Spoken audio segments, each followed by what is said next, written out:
आज मैं आपको लाइट का पहला पार्ट प्रकाश का परावर्तन एवं अपवर्तन बताने जा रहा हूँ। सबसे पहले आप आइए, प्रकाश क्या है। प्रकाश जो है एक प्रकार की ऊर्जा है। प्रकाश जो है स्वयं नहीं दिखता है, लेकिन दूसरे वस्तुओं को हमें देखने में सहायता प्रदान करता है। जिस तरह से हम जो है मोमबत्ती या बल्ब जलाते हैं तो वहां से जो किरणें निकलती हैं जाके उस वस्तु पे टकराती है। टकराने के पश्चात वो सीधे किरणें हमारी आंखों में आती हैं और हमें जो है वो वस्तु दिखाई देने लगती है। प्रकाश जो है ये एक विकिरण ऊर्जा है जो विद्युत चुंबकीय तरंगों के रूप में आगे बढ़ती है। इसका तरंग दैर्घ्य 3900 एंगस्ट्रॉम से लेकर के 7800 एंगस्ट्रॉम के बीच में होता है। प्यारे बच्चों, हम आपको बता दें एक एंगस्ट्रॉम बराबर 10⁻⁻10 मीटर के होता है। और आप यह भी जान लीजिए कि निर्वात में जो प्रकाश की चाल होती है वो सदैव 3×10⁸ मीटर प्रति सेकेंड होती है। ये बच्चों आपका प्रकाश हुआ। अब आप आइए कि क्या प्रकाश की किरणें एक दूसरे पर निर्भर करती है। अब हम आपको ये बताते हैं क्या प्रकाश की किरणें जो है एक दूसरे पर कभी भी निर्भर नहीं करती हैं। मान लीजिए हम दो प्रकाश स्रोत लेते हैं, एक S1 S2 ले लेते हैं और S1 से भी जो है हम प्रकाश की किरण को प्रवेश कराते हैं, S2 से भी करवाते हैं। उसके सामने एक पर्दा लगा होता है तो हम देखते हैं कि S1 से निकलने वाली किरणें जो जाती है वो एक धब्बा टाइप का पर्दे पर बनाती है। S2 से निकलने वाली जो किरण जाती है वह भी जो है पर्दे पर एक धब्बा बनाती है। लेकिन अगर हम उनमें से S1 या S2 में किसी एक को हम बंद कर दें तो हम देखते हैं कि जो एक किरण जा रही है वो अभी पहले की ही भांति जो है धब्बा बनाती है। इससे यह निष्कर्ष निकलता है बच्चों कि प्रकाश की जो किरणें होती हैं वो एक दूसरे पर निर्भर नहीं करती है। अब आप आ जाइए, उसके पश्चात क्या है प्रकाश का परावर्तन। प्रकाश का परावर्तन क्या होता है कि मान लीजिए कोई एक हमारा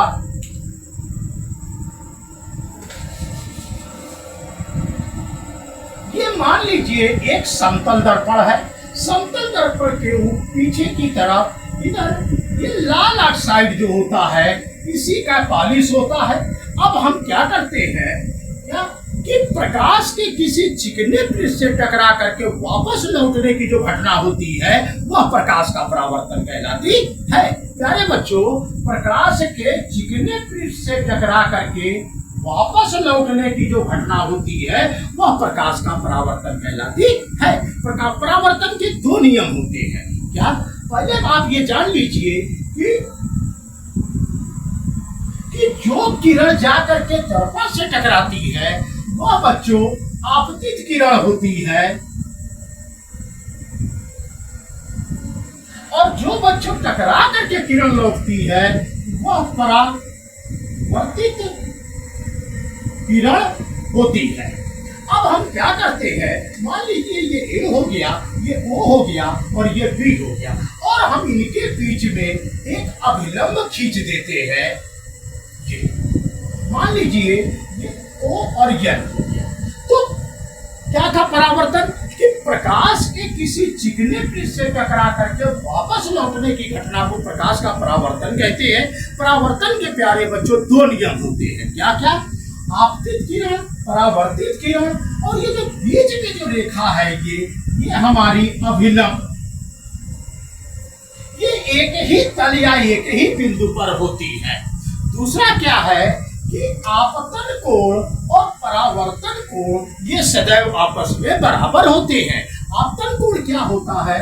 आपतित किरण और अभिलंब के बीच का जो कोण होता है प्यारे बच्चों आपतन कोण कहलाता है और परावर्तित किरण और अभिलंब के बीच का जो कोण होता है वह परावर्तन कोण कहलाता है। तो क्या इसके दो नियम हुए?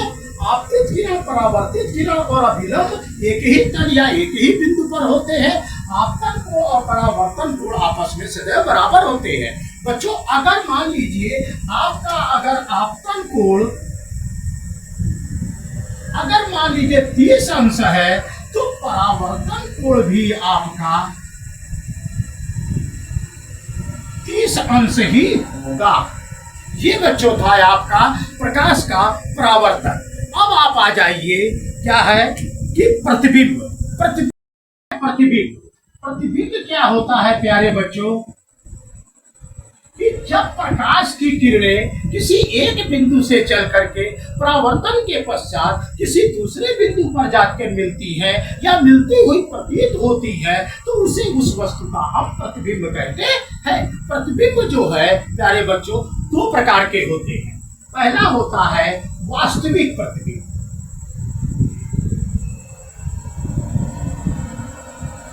वास्तविक प्रतिबिंब क्या है? किसी एक बिंदु से चल करके परावर्तन के पश्चात जब किसी दूसरे बिंदु पर जाकर के मिल जाता है उसे हम क्या कहते हैं? वास्तविक प्रतिबिंब कहते हैं। आभासी प्रतिबिंब किसी एक बिंदु से चलने वाली किरणें परावर्तन के पश्चात किसी दूसरे बिंदु पर जाकर के मिलती हुई प्रतीत होती है तो उसे उस वस्तु का आभासी प्रतिबिंब कहते हैं। ये है बच्चों इसका डिफिनीशन। एक बार वास्तविक प्रतिबिंब आप और देख लीजिए। जब प्रकाश की किरणें किसी एक बिंदु से चल करके जाकर के टकराती है और परावर्तन के पश्चात जब किसी दूसरे बिंदु पर जाकर के मिलती है उसे उस बिंदु वस्तु का हम वास्तविक प्रतिबिंब कहते हैं। और आभासी प्रतिबिंब किसी बिंदु वस्तु से चलने वाली किरणें परावर्तन के पश्चात जब किसी दूसरे बिंदु पर जाकर के मिलती हुई प्रतीत होती है उसे उस बिंदु वस्तु का हम आभासी प्रतिबिंब कहते हैं। अब आ जाइए प्यारे बच्चों, हम आपको ये बताते हैं कि समतल दर्पण द्वारा किस तरह से प्रतिबिंब बनते हैं। समतल दर्पण द्वारा बनने वाले प्रतिबिंब की, जैसे यदि मान लीजिए समतल दर्पण द्वारा बनने वाला प्रतिबिंब, प्यारे बच्चों समतल दर्पण के सामने हम जितनी दूरी पर खड़े होंगे हमारा प्रतिबिंब भी दर्पण से उतना ही पीछे उतनी ही दूरी पर बनता है। दूसरी कंडीशन है प्यारे बच्चों कि समतल दर्पण के सामने अगर मुझे अपना पूरा प्रतिबिंब देखना हो तो कम से कम मेरी ऊंचाई जितनी है या मेरी हाइट जितनी है उसकी आधी ऊंचाई तो कम से कम समतल दर्पण की होनी ही चाहिए। प्यारे बच्चों समतल दर्पण के सामने जितनी ऊंचाई की कोई वस्तु होती है उतनी ही ऊंचाई का उसका प्रतिबिंब भी बनता है। प्यारे बच्चों आज के लिए बस मैं इतना ही बताता हूँ, बाकी अगले वीडियो में अपलोड करूंगा। धन्यवाद।